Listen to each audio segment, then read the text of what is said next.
I saw a really cute video last year. It was from the British public TV and the BBC, and they were interviewing a professor in South Korea who is an expert on things North and South Korea. And in the process of this video, something very comical happened that ended up making this normal, basic, boring news broadcast go viral. It got passed and spread all over social media. Other news outlets, they re-interviewed the family a few times. It was an incredible catch of how children are children and don't really care what you're doing. So this is the video. Scandals happen all the time. The question is, how do democracies respond to those scandals? And what will it mean for the wider region? I think one of your children has just walked in. I mean, shifting sands in the region. Do you think relations with the North may change? I would be surprised if they do. Pardon me. Pardon me. My apologies. What's this going to mean for the region? My apologies.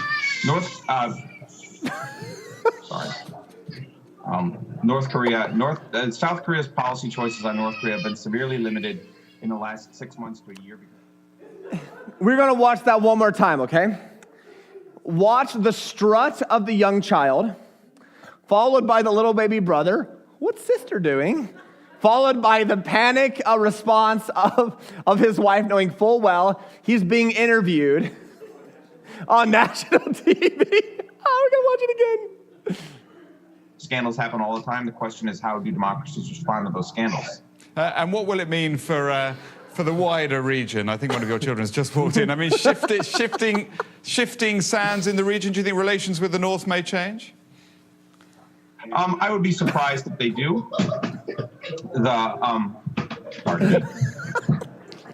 Pardon me. My apologies. What's this going to mean for the region? My apologies.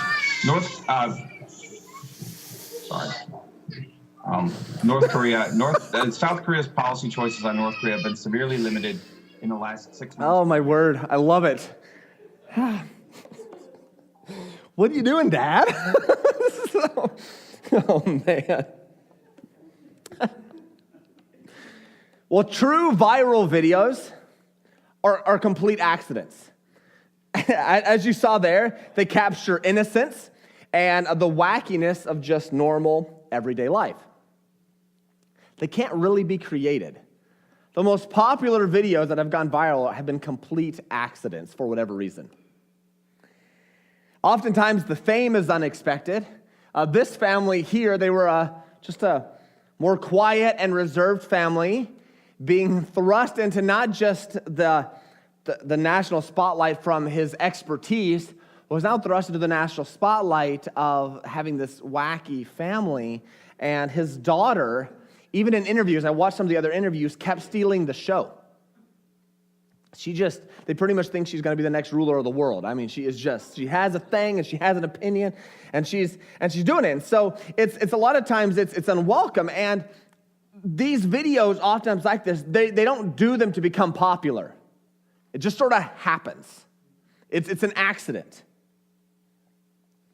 And to contrast that with, you guys have probably known and seen, and if you watch at all American politics for a whopping 5 minutes, no matter who's in charge and who's the president or who's in the Congress, you get a feel sometimes that people just do stuff to gain popularity. They don't really care about what's the problem or what's going on. They just want to get popular and famous, etc. And so they do things, they say things in order to get people to watch them and people to pay attention to them. They create a shock value that Americans just love. See, Jesus in Matthew chapter 14 performs two of his most incredible miracles. And we could easily assume that he is doing them just for popularity, just to become king of Israel, just to elevate himself. We could assume he is trying to manufacture an ancient viral video to build his fame. But what we're going to see is this. Jesus is not some power-hungry, magic trick-performing God who is looking for people's adoration. Jesus is a caring, inspiring, need-providing God that genuinely loves you and wants the best for you.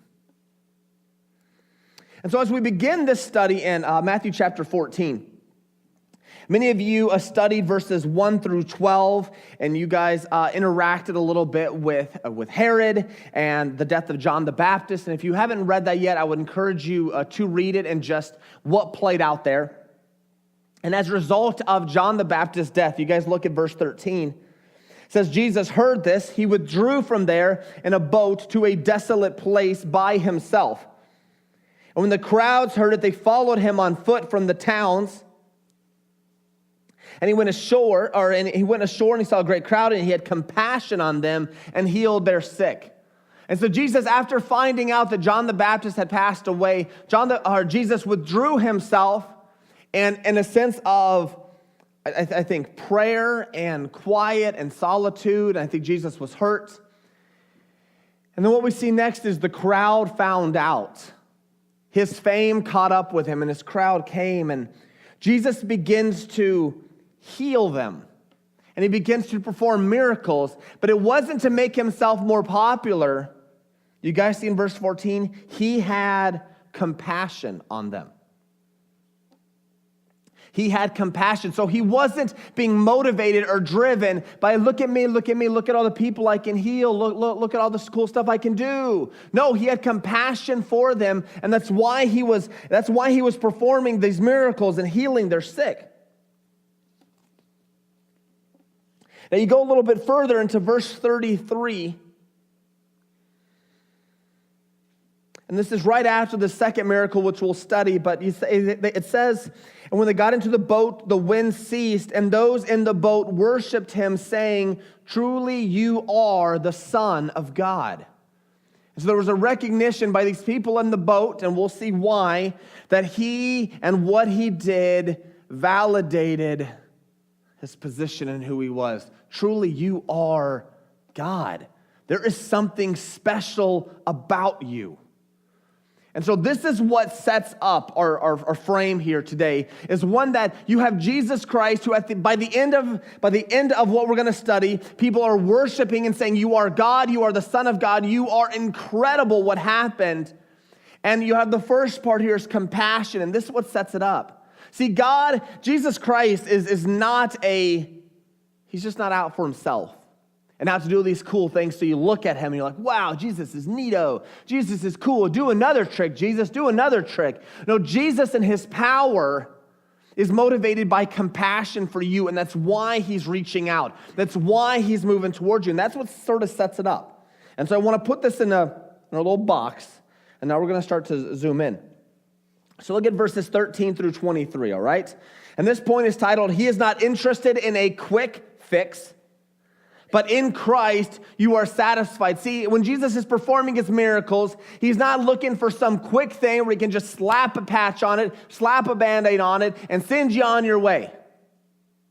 Actually, Jesus is interested in more than that. He doesn't just want to fix the ouchie. He doesn't want to just fix the problem. He actually wants to be so satisfying for you that you don't have the ouchies ever again.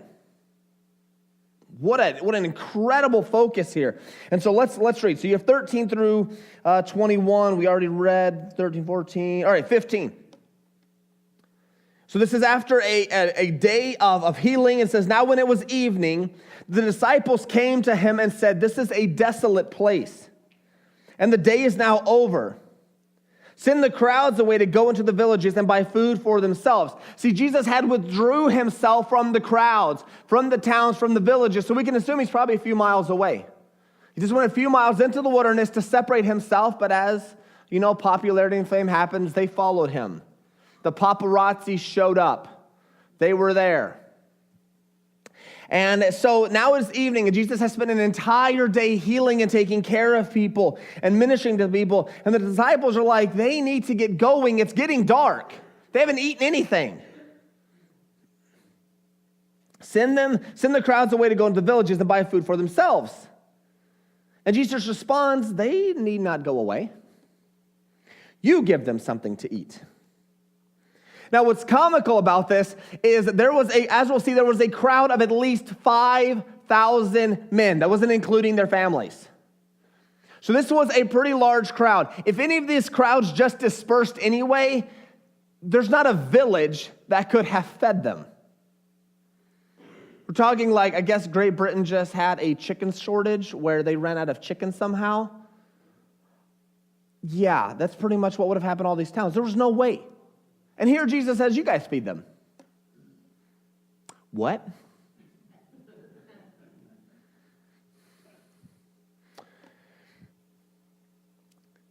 And so they went out, and I guess they ran into a little boy, as we see in some of the other Gospels, and goes up, and they're like, okay, we have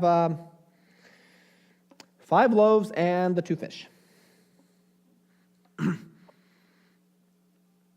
I think it's sort of in a way like, all right, Jesus, this is all we got. We can feed a kid. That's all we have. How is this going to work? And I find this interesting because Jesus specifically tells them, give them something to eat.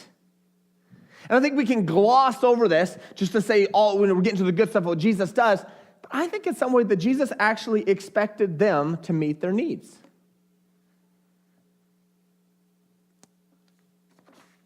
And is it possible that, and so I was just trying to think of that, did the disciples lack,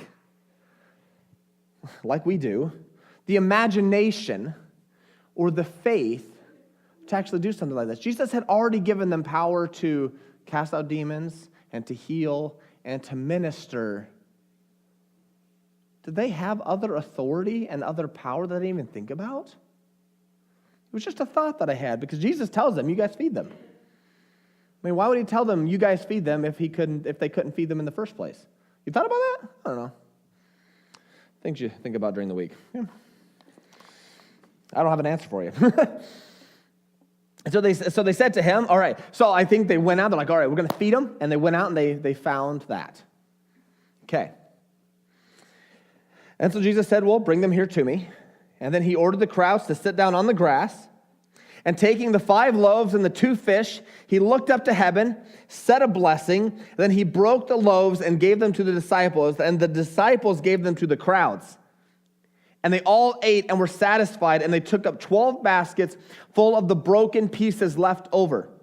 And those who ate were about 5,000 men, besides women and children.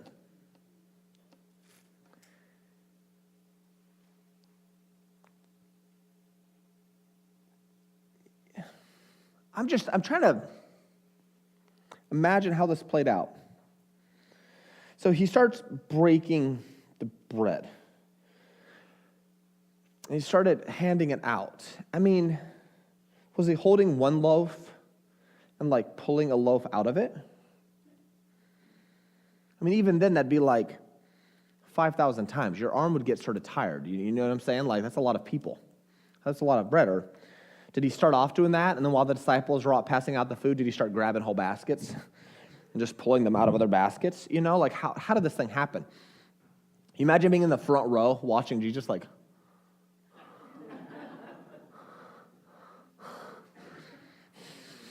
the disciples come back and said, what? Just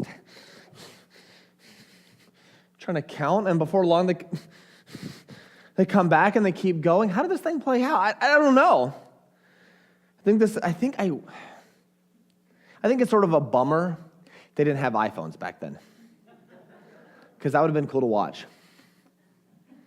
Tape that thing. These guys Jesus just doing this, and he's going there passing out, and the disciples running out. And I thought it was cool. So Jesus has this expectation to his disciples. You guys feed them. You guys satisfy their hunger. And they couldn't really, but God still used his disciples to satisfy them. Because it says, then he ordered the crowds to sit down, taking the 5 loaves and 2 fish. He looked up, blessed, and then he started giving them to the disciples. And the disciples were the ones who gave the food and satisfied others with the food. And I thought it was a really neat comparison to what we do as Christians. God has given us sort of an expectation. Hey, meet their needs. Love on them. Care for them. And then we're honest and we go up to God and say, God, I have some bread and 2 dinky fish. And God's like, perfect, go do it. And we can think as Christians, we can think to ourselves like, well, there's not much I can offer. There's not much I can do for God. God is really big. God is really cool. God can do all these fancy things. And all I have is some bread and some fish. God can't use me. Well, you know what? God used this little boy with his dinky sack lunch to feed an entire place. Think about that. God used the boy and his lunch to feed and satisfy. And so, as Christians, I think we can take heart to this and say, you know what? I don't have a lot to offer, but that's not going to stop God. God will use you and work in your life to meet the needs of others. He says in verse 20, so look at verse 20, he says, and all who ate and were satisfied. I think that's a very significant statement. Have you guys ever eaten a meal where you probably just should have stopped eating it a plate before? Okay, think Thanksgiving, Christmas. Maybe you have a favorite meal that your wife just likes to, you're just like, I can't stop eating this. And you're just like, just shoveling down your mouth. You're like, oh my word, I should have stopped. But it's so good. I'm completely satisfied. I'm a little lethargic. Just like, thanks, dear. About how my dinners work. And so they go. And so, I mean, I love this phrase here where it says they were all satisfied. They all had enough where they're all like, I'm good. They were set.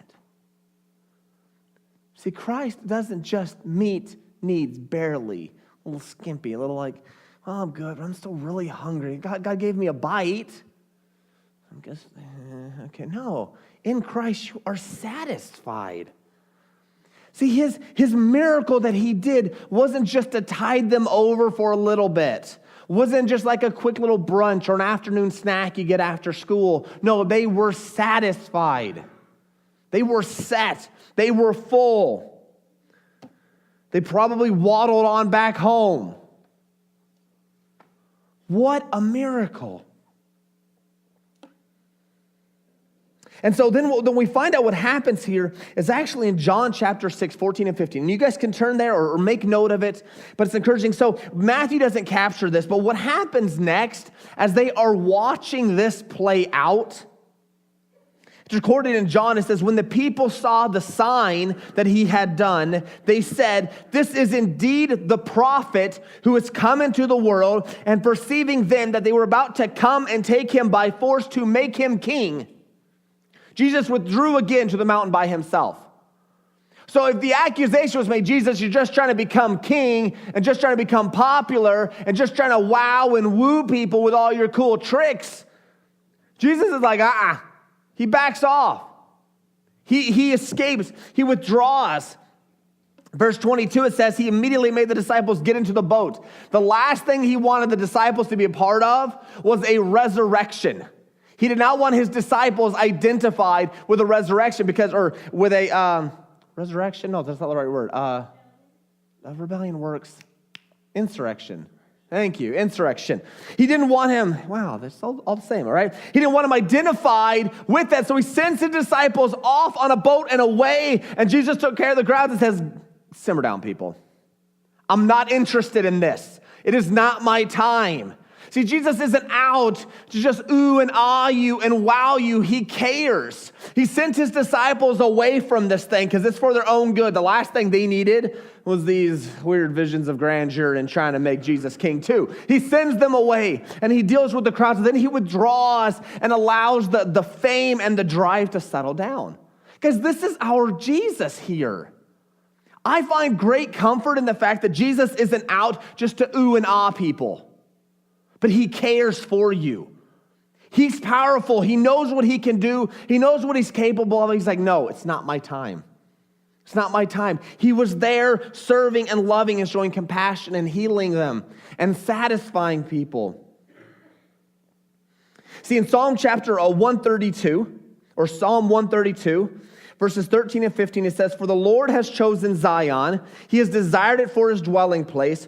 He says, this is my resting place forever. Here I will dwell, for I have desired it." And God says in Psalm 132, verse 5, he says, "I will abundantly bless her provisions. I will satisfy her poor with bread." And so here, this bread is identified with Jesus. And here when this group of 5,000 people, 5,000 plus people see this, this is it. God is satisfying us with bread.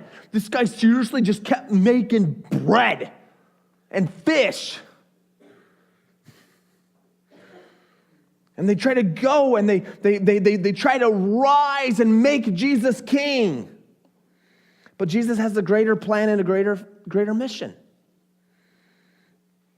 See, Jesus' future work on the cross would do more than just give people food. It would satisfy the spiritual hunger that is mankind's real problem. Spiritual, just food? How many of you guys have eaten breakfast and gotten hungry by lunchtime? And then you ate again, you got hungry by dinner time. And maybe you shouldn't have gotten up in the middle of the night to eat the ice cream, but you might have gotten up to eat the ice cream. Oops, you know? Did you guys know that Sonic is coming out with their pickle smoothie? Yeah, I think it's for pregnant ladies. That's pretty much what I've concluded. I have no idea. But it's like, that's it, okay? And so people have their hungers and their desires and everything else. And so he's not into a temporary fix because they were going to get hungry again the next morning. See, Jesus put the temporary satisfaction sort of away because he didn't want to become king yet, because he had to die on the cross first to satisfy something deeper in us. One day, he's going to satisfy all of our food, all the hunger. He's going to satisfy everything, but it begins at the cross, and that's what Jesus realized. This is where we see his compassion.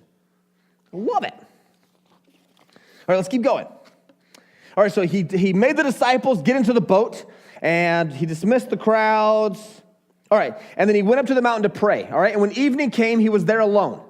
So it is now evening has gone on, and the boat by this time was a long way from the land, beaten by the waves, for the wind was against them. And in the fourth watch of the night, he came to them walking on the sea. So the fourth night is from 3 to about 6 a.m. in the morning.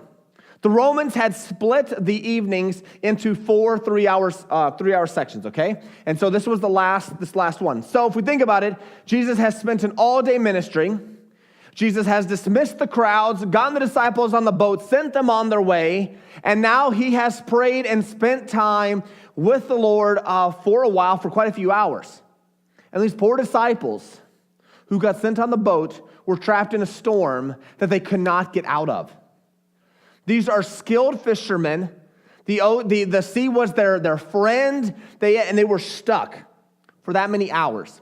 Jim Henry and I, we went fishing a while back, and I don't know if I didn't eat enough. Is it dopamine, dopamine, what? Dramamine, is that it? Dramamine, whatever. Thanks, Nikki. Whatever that stuff is called, okay? I don't know if I didn't have enough or what. But I got so sick within 1 hour that I couldn't move or do anything the rest of the day. Clyde, were you on that trip with us? Clyde, no. It's me, Jim. Jim's daughter. That was embarrassing. The whole time. Yeah, I'm Jim's friend. I've been a couple times. I mean, it was a mess. I can't imagine being on a boat for that many hours without that Dramamine stuff. I'd have probably just jumped in. I felt that bad. You're just laying there and you just can't do anything except for... what you do when you get sick for hours on end. And they're lost and they're out there and they're stuck. And so Jesus comes to them early in the morning and they start seeing it. And probably some of these people, they've been sick, they're probably thinking they're hallucinating for a while. I mean, they're messed up. And the boat was beaten by the waves, wind wash came forth. Okay, and when the disciples saw him walking on the sea, they were terrified, and they said, "It is a ghost." And they cried out in fear.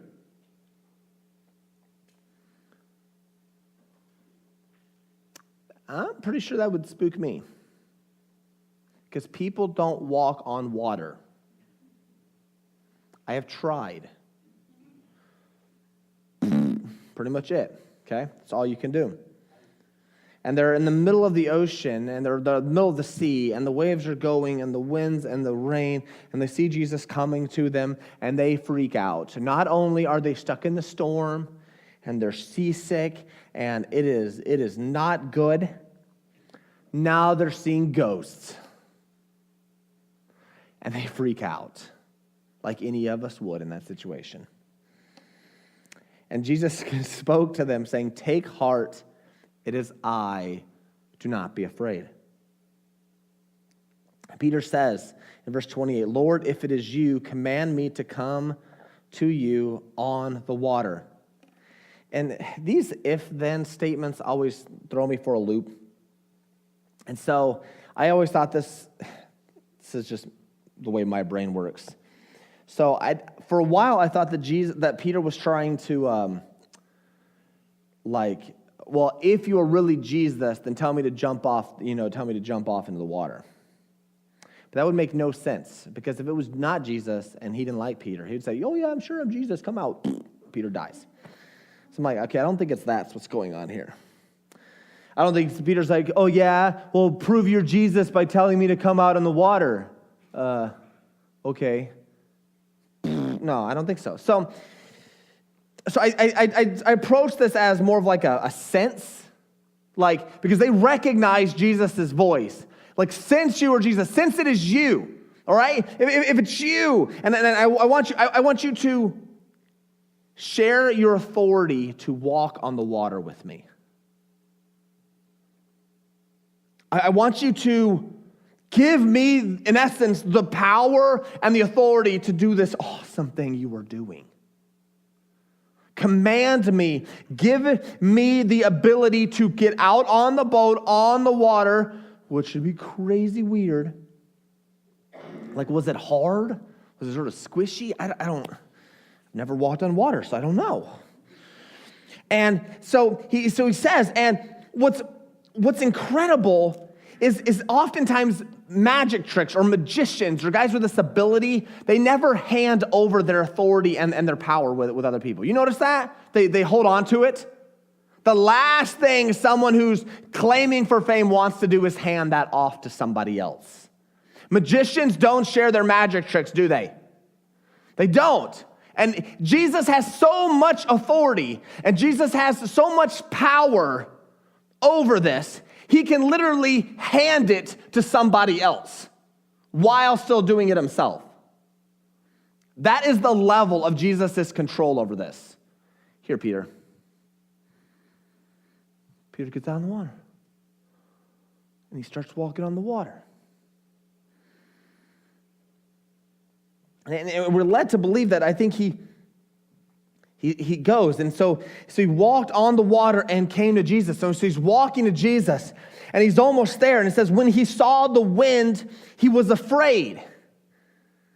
And beginning to sink, he cried out, "Lord, save me." And oftentimes you're like, see, Peter just didn't have very good faith because, you see. And I'm like, I would have probably been the one sick on the boat still.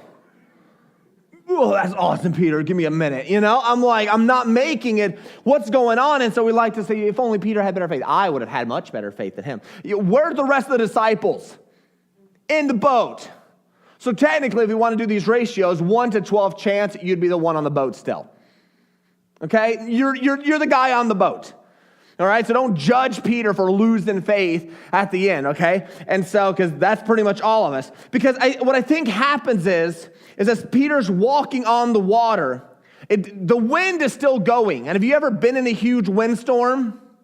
You sort of get blown over. And like I said, I don't know how he was walking like a toddler. We don't really know how this is working. I don't think he was like going to Jesus, you know? No, he's probably cautious. Okay, this is, yeah. And then a windstorm. Boosh! And he stumbles. And he falls. And at that moment, when the storm hits you, you start looking around, and what do you start seeing? The wind. The waves. And you're like, what am I doing out here? That's it. You've lost it. Your focus is off of Jesus. You're more worried about now the fact that you're trying to gain your balance and you've been knocked over by the storm and you start to sink. And he starts sinking and he turns to Jesus and says, save me.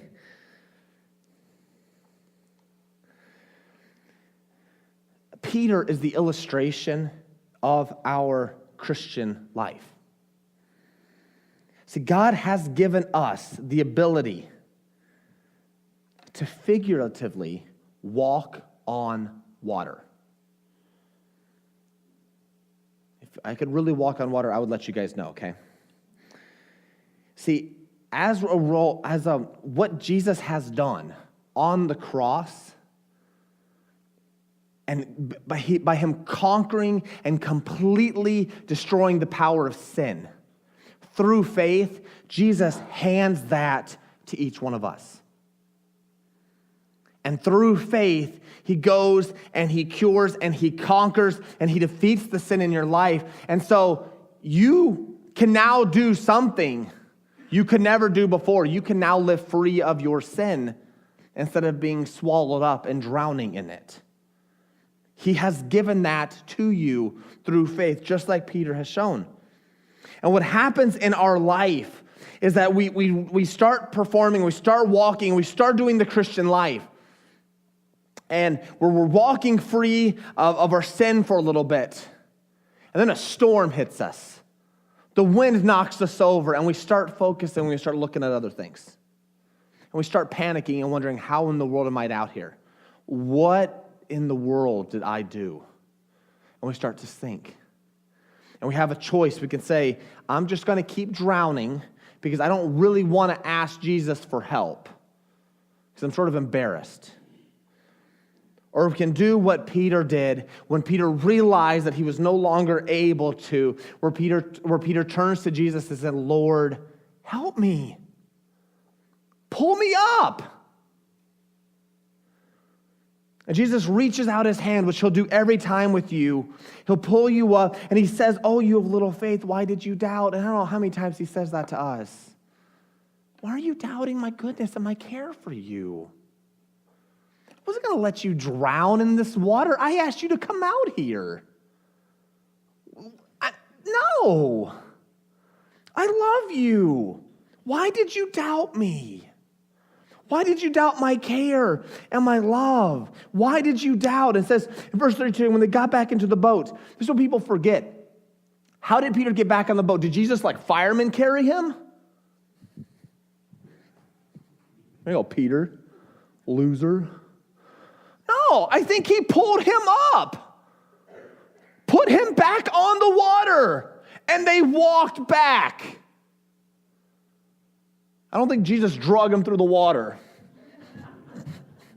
Okay? Not happening. No, Jesus picked him up, put him back on the water, and walked back to the boat.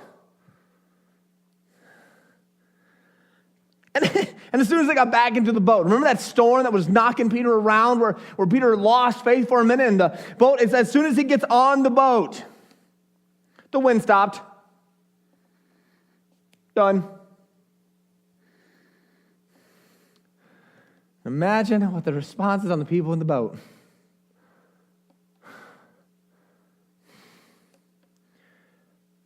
It says, those in the boat worshiped him truly. You are the Son of God.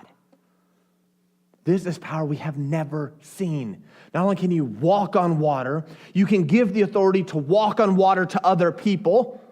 You also, as soon as you get on the boat, the winds are like, oh, we're done now. We did our purpose. We did our thing. That is the power that Jesus Christ has. He is the Son of God.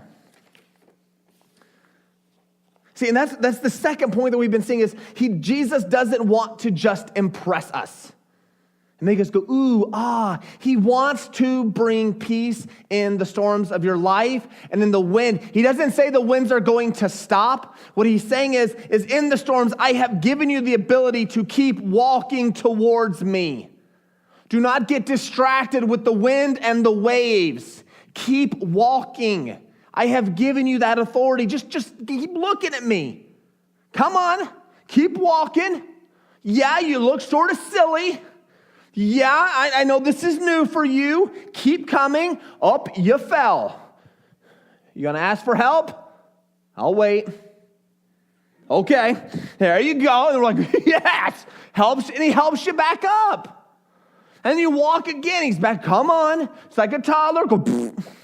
Okay, we're going to do it again. That's the Christian life. We're a bunch of toddlers. Like the kids in the thing. Okay, that's just what we do. This is it. And so he's there. He's there for us. See, God is demonstrating his power not to impress you, not to woo you over with gimmicks.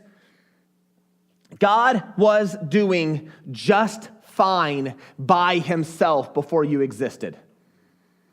He didn't need you. The Father, the Son, and the Holy Spirit existed from eternity past, and they were just fine.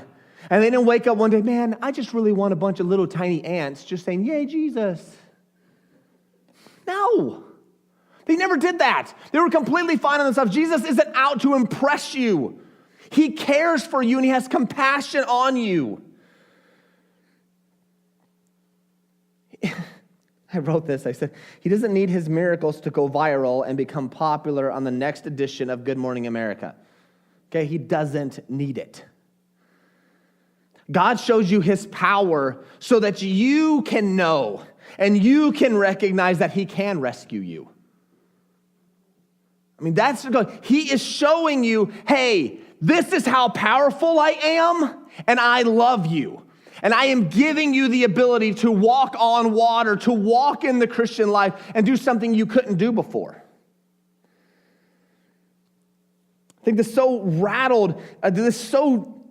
hit Peter to the core that he says in 1 Peter chapter 5, verses 6 and 7, humble yourselves therefore under the mighty hand of God, so at the proper time he may exalt you, casting all your anxieties on him because he cares for you. In this verse, Peter wants you to recognize that first off, that humble yourself under the mighty hand of God. And what this means is not like groveling. No, it is realizing how immensely powerful God is. So the proper time he may exalt you. And I'm sort of reading this into it, but the idea is when you're sinking in the water, he will lift you up and put you on the water. You imagine how cool it was for the other disciples? Dude, what did it feel like, Peter? Like water and walking? Man, I wish I had done that. Whoa, that's incredible. That is amazing, Peter. Tell me what it was like again. Tell me, Peter, this is great. It's a sense of, in a way, exaltation. Now, Peter's not going to say, well, I had the power to walk on the water, and I just did this amazing thing. No, Peter's like, I biffed it. I fell. I messed up. Jesus is the one that rescued me. And so Peter's still going to keep pointing, and he says, humble yourselves under this. Recognize the power of the Son of God. But it says in verse 7, cast all your cares on him because he cares for you. He's not just out to impress you, but he's caring and actively engaged and wants you to do that. Mercy Me has the song. It's called Even If. I'm not going to sing it for you, but I'm going to read you some of the lyrics to it. They say, sometimes you win some. Sometimes you lose some. And right now I'm losing bad. He says, I've stood on this stage night after night, reminding the broken it'll be all right. But right now, I just can't. It's easy to sing when there's nothing to bring me down. But what will I say when I'm held to the flame like I am right now? I know you are able, and I know you can. Save through the fire with your mighty hand. But even if you don't, my hope is in you alone. They say it only takes a little faith to move a mountain. Well, good thing. A little faith is all I have right now. But God, when you choose to leave mountains unmovable, oh, give me the strength to be able to sing, "It is well with my soul." I know you are able, and I know you can. Save through the fire with your mighty hand. But even if you don't, my hope is in you alone. God wants you to see who He is. He wants you to cry out and hand over your problems to Him. He doesn't promise He will take the wind away, but He does promise that He will help you stand in it.